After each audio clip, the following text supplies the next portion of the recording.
Assalamualaikum warahmatullahi wabarakatuh. Pada kesempatan kali ini, saya akan coba menjelaskan tentang studi kasus metode simplex, Big M, dan dua fasa.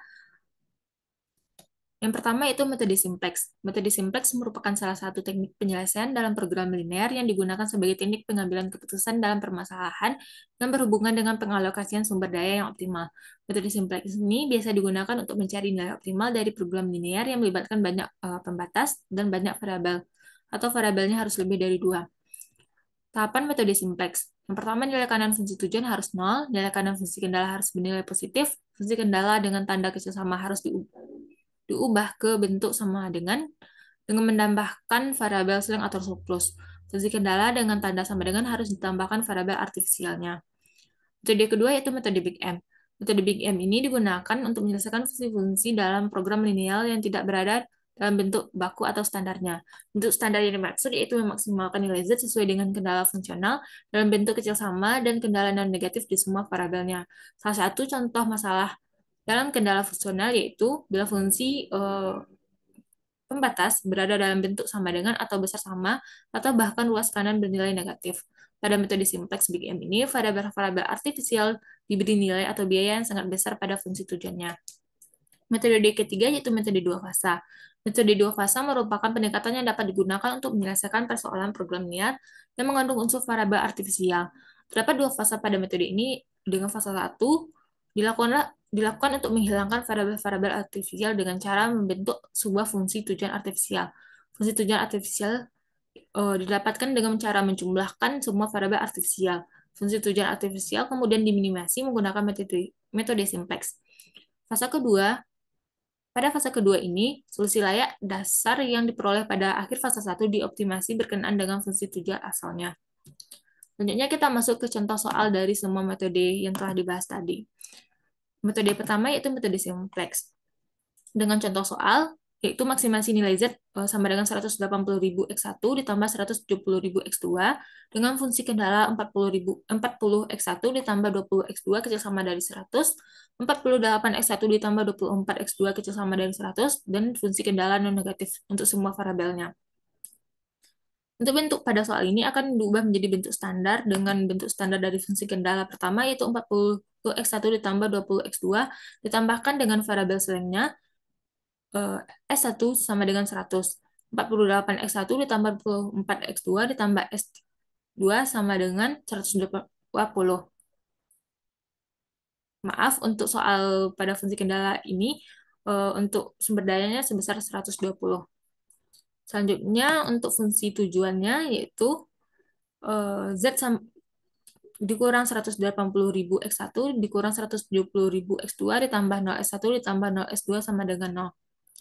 Dari kendala dari fungsi-fungsi yang sudah dalam bentuk standar tadi, kita masukkan ke dalam tabel ini dengan variabel basisnya itu S1 dan S2, dan non-basisnya itu X1 dan X2. Tahapan selanjutnya dalam metode simplex ini kita harus mencari elemen pivotnya. Untuk elemen pivot didapatkan dengan cara mencari kolom pivot dan baris pivotnya. Untuk kolom pivot kita harus mencari nilai minimum pada nilai Z ini yang terdapat pada kolom X1. Sehingga didapatkanlah kolom X1 sebagai kolom pivot atau X1 bertindak sebagai entering variable. Nah, untuk mencari baris pivotnya kita harus membagi nilai RAS dengan nilai pada baris pivotnya sehingga didapatkanlah rasio seperti ini. Untuk mencari baris pivot, nilai rasio yang kita pilih itu nilai rasio paling minimum karena di sini pada baris S1 dan S2 atau baris variabel basisnya nilai rasionya sama, maka kita dapat memilih salah satunya. Di sini saya memilih S1 sebagai baris pivotnya, sehingga didapatkanlah elemen pivot bernilai 40. Tahapan iterasi selanjutnya, kita harus mengubah nilai elemen pivot menjadi 1, dan nilai lain pada kolom pivot ini bernilai 0. Dengan cara, untuk baris pivot atau elemen pivotnya, kita bagi baris 2 pada tabel iterasi 1 ini dengan nilai 40, dan untuk baris pertama pada iterasi 0 ini harus kita jadikan 0 untuk kolom pivotnya dengan cara baris 1 ditambah baris 1 pada iterasi 1 ini ditambahkan dengan 180.000 dikali dengan baris 2 pada kedua, iterasi pertama. Selanjutnya, untuk baris ketiga, dilakukan dengan cara mengurangkan baris ketiga pada iterasi 0 dikurang 48 dikali dengan baris kedua pada iterasi 1. Sehingga didapatkanlah hasil sebagai yang terlihat pada tabel iterasi 1 ini. Selanjutnya kita harus melihat apakah solusi sudah optimum atau belum dengan cara melihat nilai Z-nya. Karena di sini masih terdapat nilai negatif pada bagian ini, maka solusi belum optimum. Selanjutnya, kita harus mencari elemen pivotnya dengan cara mencari kolom dan baris pivotnya sama pada tahapan sebelumnya. Didapatkan X2 sebagai kolom pivot dan baris X1 sebagai baris pivot. Sehingga X2 akan bertindak sebagai entering variable dan X1 bertindak sebagai leaving variable.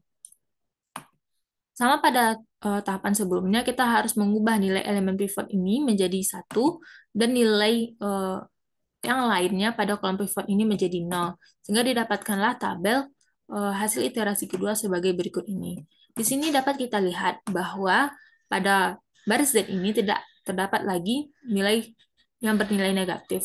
Maka dikatakan bahwa solusi sudah optimum dengan nilai fungsi tujuan sebesar 850.000 dan X2 sebesar 5, X1 0, dan S2 0. Selanjutnya kita masuk ke dalam metode Big M. Untuk metode Big M ini dengan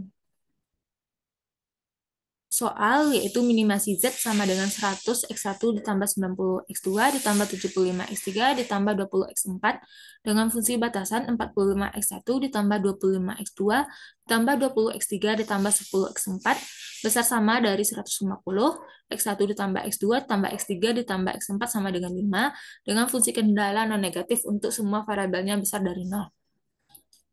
Fungsi-fungsi tujuan dan batasan ini kita ubah menjadi bentuk standar dengan fungsi batasan pertama, yaitu 45X1 ditambah 25X2 ditambah 20X3 ditambah 10X4 dikurangkan dengan variabel surplus dan ditambahkan dengan variabel artifisial karena fungsi kendala pertama ini bertanda besar sama dengan 150. Untuk variabel kedua, untuk fungsi batasan kedua yaitu X1 ditambah X2 ditambah X3 ditambah X4 tambah dengan variabel artifisial A2 sama dengan 5 dan fungsi kendala non negatif untuk semua variabelnya. Untuk standar dari fungsi tujuannya yaitu Z sama dengan 100 X1 ditambah 90 X2 ditambah 75 X3 ditambah 20 X4 ditambah 0 X1 ditambah M sebagai nilai dari metode Big M-nya MA1 ditambah MA2. Z dikurang 100 X1 dikurang 90 X2 dikurang 75 X3 dikurang 20 X4 dikurang 0 X1 dikurang MA1 dikurang MA2 sama dengan 0. Selanjutnya, kita masukkan nilai-nilai pada fungsi kendala dan fungsi tujuan yang sudah diubah menjadi bentuk standar ini ke dalam tabel seperti yang terlihat pada layar.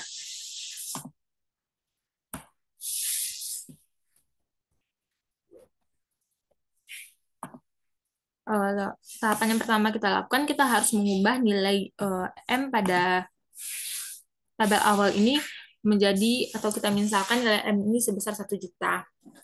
Sehingga didapatkanlah tabel berikut ini. Selanjutnya kita ubah nilai A1 dan A2 menjadi 0 dengan cara baris Z ini dikurang dengan M dikali dengan baris A1 ditambah M dikali baris A2. Sehingga didapatkanlah tabel hasilnya seperti yang tertera pada tabel iterasi 1 ini. Untuk menyelesaikannya, kita bisa menggunakan metode simplex biasa dengan cara mencari kolom pivot dan baris pivotnya. Di sini kita dapat melihat bahwa kolom pivotnya berada pada X1 karena memiliki nilai paling maksimum di baris Z-nya. Sedangkan untuk baris pivotnya terletak pada A1, sehingga A1 bertindak sebagai leaving variable dan X1 bertindak sebagai entering variable. Sama dengan metode sebelumnya, kita harus mengubah nilai elemen pivot ini menjadi 1, sedangkan nilai pada kolom pivot lainnya bernilai 0. Sehingga didapatkanlah hasil pada tabel iterasi satu ini. Karena pada baris Z ini masih terdapat nilai positif, maka kita masih bisa melanjutkan ke iterasi selanjutnya atau dapat dikatakan bahwa solusi belum optimum. Sini didapatkan bahwa nilai X4 sebagai kolom pivot dan A2 sebagai baris pivotnya. Sehingga didapatkanlah hasil sebagai iterasi kedua ini. Karena pada iterasi kedua ini, pada baris Z tidak terdapat nilai positif, maka dapat dikatakan bahwa solusi sudah optimum dengan nilai Z sebesar 328,57 dan dengan nilai X1 sebesar 2,86 dan X4 sebesar 2,14. Contoh soal selanjutnya yaitu metode dua fasa. Dengan contoh soal fungsi tujuan yaitu minimasi Z sama dengan 2x1 ditambah 5,5x2 dengan fungsi batasan x1 ditambah x2 sama dengan 90, 0,001x1 ditambah 0,002x2 kecil sama dari 0,9, 0,02x1 ditambah 0,0x2 kecil sama dari 4,5, 0,09x1 ditambah 0,6x2 besar sama dari 27 dengan fungsi kendala non-negatif untuk semua variabelnya. Untuk standar dari soal tersebut dapat kita lihat pada bagian ini dengan fungsi batasan pertama yaitu x1 tambah x2 ditambah A1 sama dengan 90, 0,01x1 ditambah 0,002 x2 ditambah S1 sama dengan 0,09, 0,09x1 ditambah 0,6x2 dikurang S2 ditambah A2 sama dengan 27, 0,02x1 ditambah 0,6x1 ditambah S3 sama dengan 45. Untuk semua variabel dan fungsi kendala dan negatif untuk semua variabelnya. Masuk ke dalam fase 1, yaitu optimumkan variabel artifisial. Di fungsi pembatas yang sudah dalam bentuk standar ini terdapat dua variabel artifisial yaitu A1 dan A2 dengan nilai A1 sama dengan 90 dikurang X1 dikurang S2 dan A2 sama dengan 27 kurang 0,09X1 dikurang 0,6X2 ditambah S2 sehingga didapatkanlah fungsi tujuan artifisial dari fase 1 ini dengan cara menambahkan nilai A1 dan A2. A sama dengan 90 kurang X1 kurang X2 ditambah 27 kurang 0,9 X1 dikurang 0,6 X2 ditambah S2 dengan nilai fungsi tujuan yaitu A dikurang 1 0,90 X1 ditambah 1,6 X2 dikurang 1 S2 sama dengan 117. Nah, nilai tujuan variabel artifisial ini kita masukkan ke dalam tabel ini pada fase 1 dengan fungsi batasannya juga. Sehingga didapatkanlah tabel seperti berikut ini. Yang dapat dilihat pada tabel iterasi 1. Selanjutnya kita menyelesaikan menggunakan metode simplex biasa dengan cara mencari elemen pivot atau baris pivot dan kolom pivotnya. Pada iterasi 0 ini kita dapat melihat bahwa X2 bertindak sebagai kolom pivot dan A2 bertindak sebagai baris pivot karena memiliki nilai rasio paling kecil. X2 ini akan bertindak sebagai entering variable, sedangkan A2 akan bertindak sebagai leaving variable dikarenakan A2 akan meninggalkan basis dan X2 akan menuju basisnya. Nah, selanjutnya didapatkan tabel iterasi 1 dari iterasi 0 ini dengan cara mengubah nilai elemen pivot menjadi 1 dan nilai pada kolom pivot selain elemen pivot menjadi 0.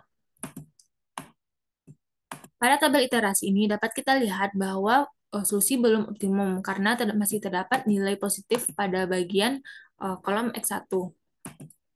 Sehingga kita cari nilai kolom pivotnya dengan melihat nilai paling maksimum pada baris A ini.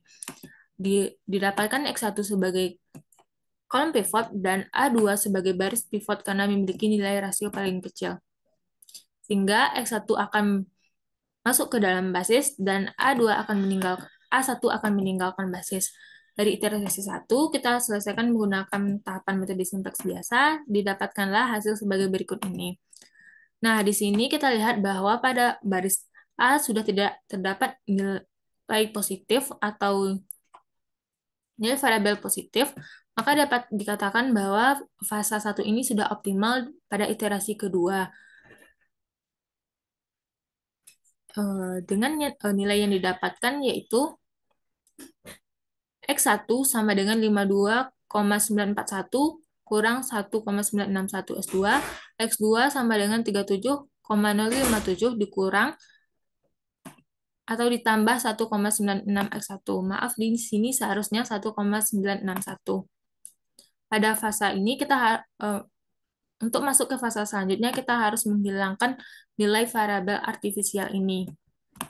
Sehingga untuk fase kedua didapatkanlah fungsi tujuan Z-nya sebesar 2 dikali 52,941 dikurang 1,961 S2 ditambah 5,5 dikali 37,059 ditambah 1,96 S2 sama dengan 6,814 S2 ditambah 309,704. Nah, nilai dari fungsi tujuan ini kita masukkan ke dalam tabel ini dengan eh, dengan fungsi tujuan awalnya kita masukkan ke dalam tabel ini. Berdasarkan tabel, kita dapat melihat bahwa solusi sudah optimum karena sudah tidak terdapat pada baris Z ini yang bernilai positif, sehingga dapat dikatakan bahwa nilai Z paling optimal sebesar 309,70 dengan nilai X1 sebesar 52,94 dan nilai X2 sebesar 37,06. Sedangkan untuk nilai S1-nya sebesar 0,77 dan S3-nya sebesar 1,22. Untuk sekianlah penjelasan untuk metode Big M, Simplex, dan dua fasa. Assalamualaikum warahmatullahi wabarakatuh.